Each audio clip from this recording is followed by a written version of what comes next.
Hello, Steve Hello. Klein. Thank you so much for inviting us into your studio today. I see that you are in your studio. You got your I work behind am. you, and you are located in LaConner, Washington. Hello.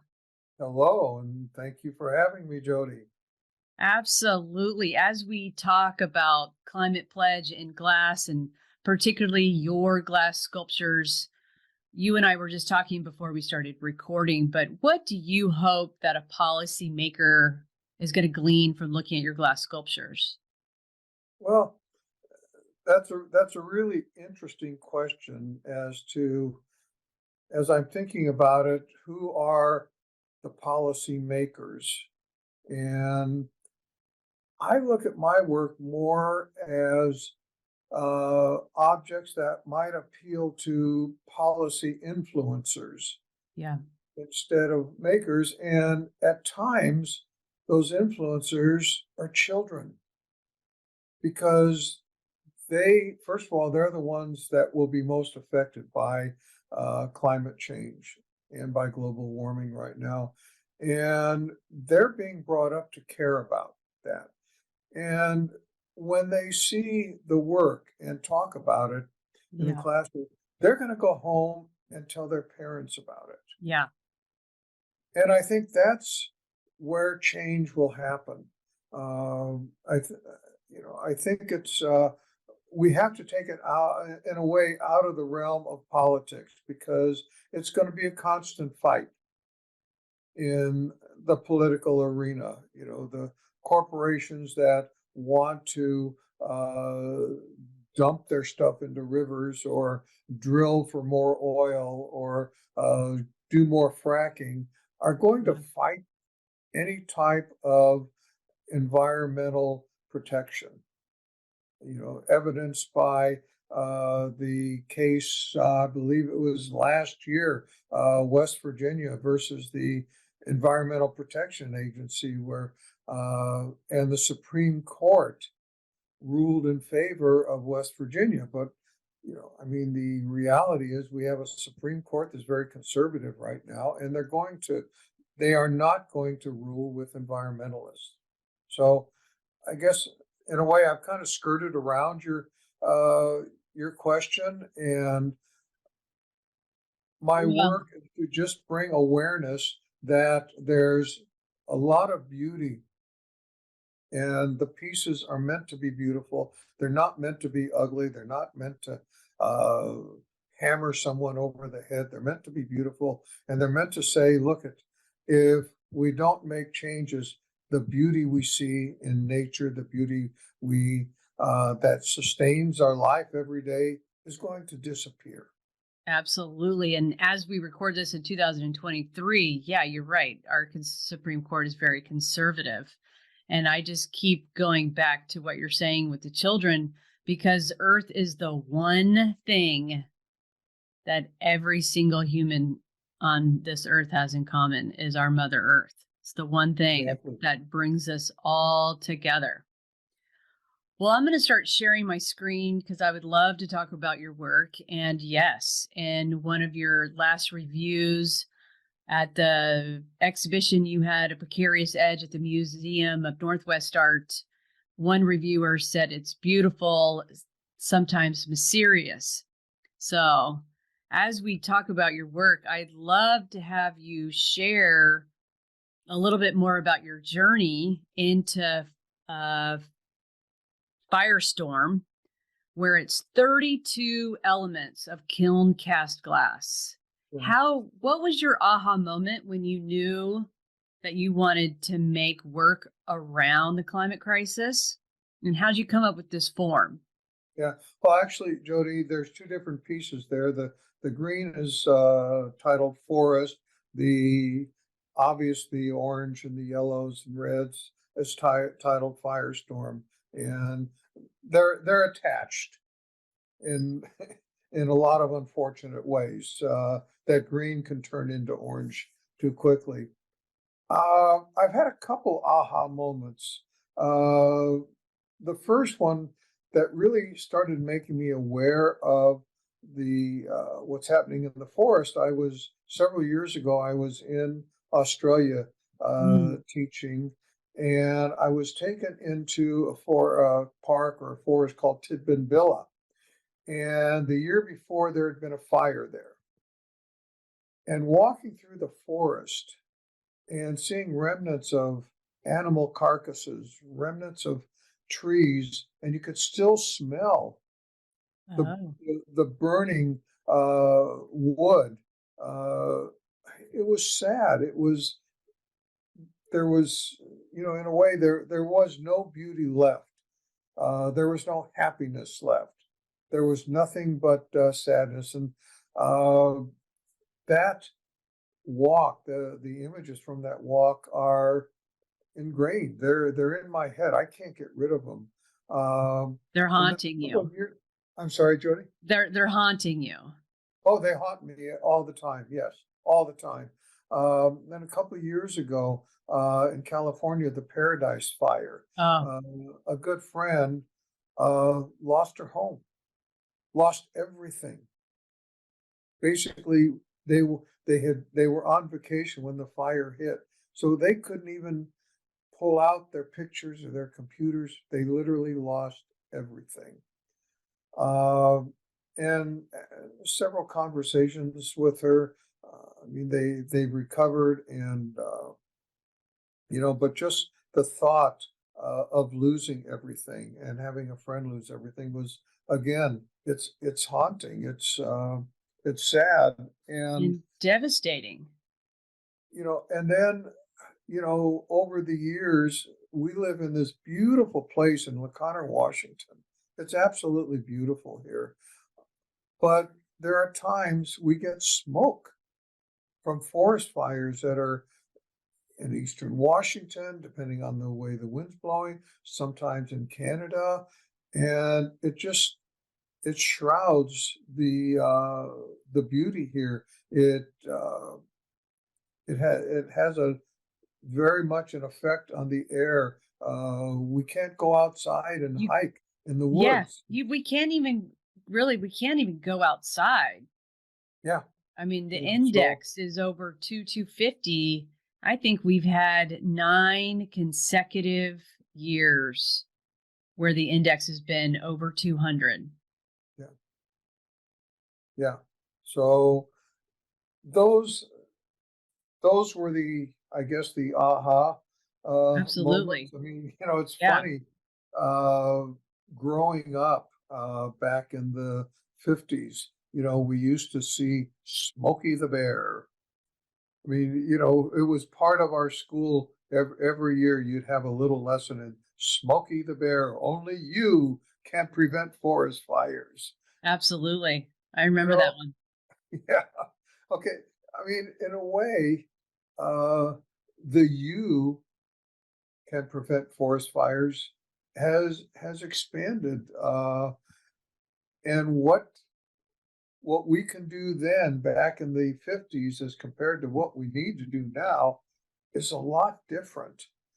And I think sometimes that had I made this work in 1950, I don't know that I would have made this work in 1950. I don't know if the impetus to make it would have been there, and I don't think the viewer or the audience would really care that much because it wasn't so prevalent. Yeah, and I do strongly believe that the art historians, those academics that were leading the charge of what art should be, probably would not have taken it seriously. And we are just in a position now to take your voice seriously. We are in a crisis and we need a creative solution. Exactly. And you know, this piece, it's about 25, 30 feet long with all the different components. And I looked at this piece not as an object like I've normally made for the last long time, Yeah. uh, but it was a story.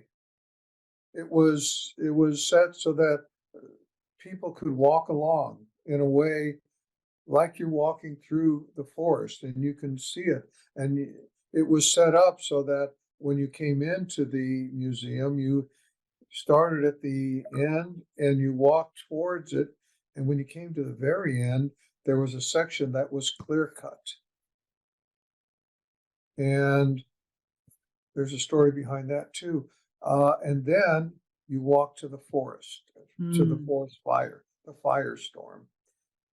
And I looked at this as a story. I looked at this as a journey, not just as a single piece. It was meant to um, provoke people to think about what can happen as you walk along 25 feet of green, of beauty, of light, of blue skies, and you come to this other stuff. yeah. It was meant to provoke thought. Provoke thought and hopefully everybody will have an existential moment and go home and go inward and see what they can do. Yeah. I wanted to ask you a little bit more about your glass career because you have been working in glass for so long. How did you choose to take these aha moments with your glass and combine and use the medium of glass to create this installation? Well, I started with glass because it was an opportunity to use a beautiful material, and it was about light. Uh, my work has always, I've always tried to use the light that comes from Mm, reflective glass. When I make a piece that sits on a pedestal and a light is on it, there's always a glow underneath the piece. And for me, that's always been part of the piece. It's not necessarily a reaction. It's not, uh, something that just happens. It's purposeful and it's part of the piece. So uh, I look at what I make as kind of a collaboration between material, between light, and between me, and between whatever idea or whatever is driving that particular piece. Um, so, such an awesome creative spirit. yeah, I mean, light and reflection, sunrise, sunset. I know it's rather cliche, but probably the two of the most important parts of my life. I've got thousands and thousands of images going way back of sunrises and sunsets. Mm, And, in a way, a sunrise says the day is starting. I'm alive, yes. and the day is starting. And how much more beautiful can you start the day? I mean, you just can't start the day any better than a sunrise and a sunset. When that last little bit of light fades away, it closes the day, but it closes it in an incredibly beautiful way. And regardless of what has transpired in your day, how many negative parts of your day have come and gone, that little bit of light is beautiful. And you end that with that beauty. So the Uh, light is important and the I reflection, and uh that's what it's about. agreed. Agreed. I got to tell you I was inspired with your sunrise and sunset and I've taken a new tradition in my life of applauding when I see the sun go down just in thanks and gratitude. Yeah, Yeah, yeah, it's a and magnificent. It's a it phenomenon. It's a phenomenon that just can take your breath away if you pay attention to it. it can, and I told you in the beginning, I just spent 10 days up at Pilchuck, and, Yeah, the tell sun us was more. yeah, well, the sun wa and we had great, unbelievable weather, and the sun was setting, uh, at between, about 7:40 I'm 6:45 and 7:15, and we had our schedule set that we would regroup and, have a discussion at 7 o'clock. Well, we had to change it because the entire group was standing out on the balcony of the lodge to watch the sunset. And I look now at photos people are posting on Instagram and on Facebook, and everyone's just the sunset, the sunset, the sunset. They were spectacular. Yeah. Yeah. So speaking of Pilchuck, not only are you an instructor and doing residencies there, but you're on the board. I am. I've been doing a little research about the board, and do you want to tell us a little bit how you guys are changing with the equipment to make it more environmentally friendly, being part of the solution up there? Yeah, I mean the environment is on it's on everybody's mind, and it is definitely part of what our culture on campus, on the board with staff, uh, is striving for. How do we reduce our carbon footprint? And some people say, well, you're in the forest, so you get credits. We're not looking for credits. Right. We're looking to reduce our carbon footprint, period. And fortunately, I chair the operations committee, which is tasked with the environmental concerns on campus. And we're looking at it really in three different ways. One is the natural environment, the second is the built environment, and the third is what our everyday functional use of campus is. So we're trying to look at all those factors and ways of reducing our carbon footprint and ways of sustaining a campus that's over 50 years old and being able to continue doing what we're doing without causing any further environmental Mm-hmm. danger. Mm-hmm. So there's a lot of aspects in what we're doing. One exciting thing that happened this summer is the gentleman that's in charge of our equipment, Tyler Gordon, came up with a way of taking window glass Yeah. and Yeah. altering it and making it furnace glass that can be blown, and it worked, and it's working. And Pilchuck is sharing the recipe with the world. Anyone can have it. I mean, I think that's another thing um, that's inbred in Pilchuck. We want to be the leaders. We want to share whatever we do to make our community, our glass community, the art community, a better place for everyone. So, I mean, that was a really exciting thing. That Um, is, and if anybody wants more information, they could reach out to me and you. I'll make sure all of our information is there about yeah, that.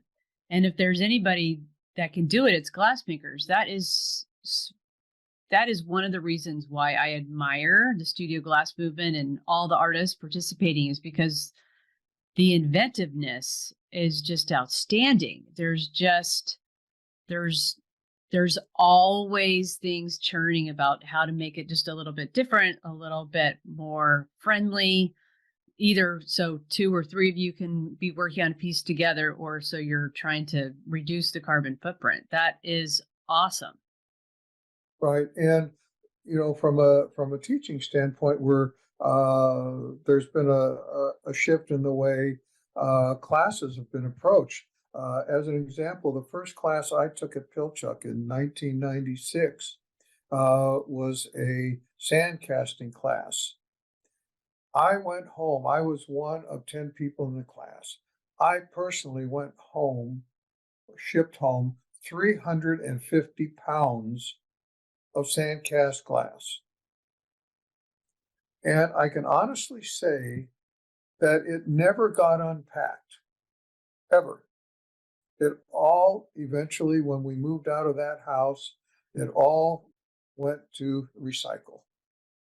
They never even unpacked it. So the waste that can happen in class and the looking at teaching as a way of saying you don't have to make it big to learn. Right. So more ideas of sampling, more ideas of experimentation, more ideas of learning on a scale that gives you the information you need without being grotesquely large.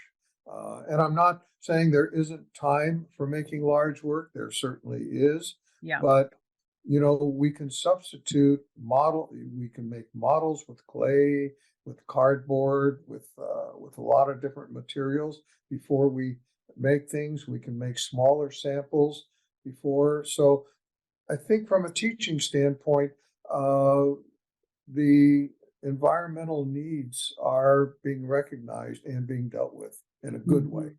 In a good way. So has this large installation, has it inspired some future projects of yours? Yes, I'm actually Ooh, is making. there something that you can share or is it under wraps for now? Well, nothing's under wraps, but yes, I'm actually making another forest using a different technique. It's going to have a completely different look to it, but it's basically the same story. I just story keyword. I just I like being able to tell a story with the work. And Jody, it's interesting, and I think you and I have talked about this. There's one aspect: we make work to sell. As an artist, I have to sell a certain amount of work to maintain my practice. But I'm very fortunate in that at my age, I get Social Security, which makes a huge difference.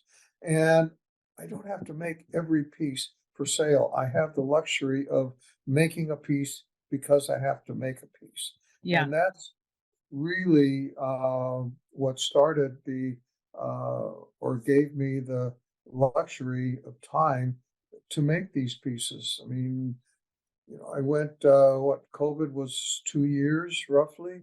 And all I made was work for the Mona show, for the Shack show, was work that dealt with the environment.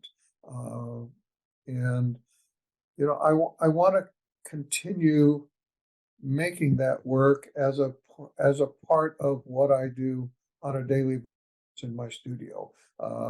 What percentage it'll be of the finished work, I don't really know, but it's really, really important to me to not disappear, to not keep sharing the message that I've started sharing. absolutely. Well, if you have time, can we talk about another piece? Can we talk about Shelter 40? This is a sculpture that was seen in a precarious edge at the Museum of Northwest Art and also at the Shack Center of Arts. Can you I love this piece. I feel like the crispy carbon black on the outside and the beautiful green for the interior really is more of an abstraction to your story. But what was your journey with this piece? How did this come about? Well, I guess it starts with the form. The Oh, show form. right. Oh, Here's, there you go. You're yeah, telling me my story. This is a stone enclosure in Scotland called a fank. And I was in Scotland teaching a class, and we were out looking at some burial mounds, and it got a really icy wind came up. And so as a group, we all saw this in the distance, and we went over and we got inside and sat down on the grass, and it sheltered us from this icy wind. And it was just the most uh, peaceful, nurturing, incredible feeling because we were looking out through the opening there. You could see all this pink ling heather was growing. The sky was blue and white. It was warm. I mean, it was just an incredible feeling. And I came back and I started making different versions of this round piece, I think back in maybe 2005, 2006, something like that. sure. And I originally made the first several of them utilizing the colors that I saw there, the blues and the pinks and etc. And eventually the shape became a vehicle for me to share other thoughts and ideas. And that's how this piece came about.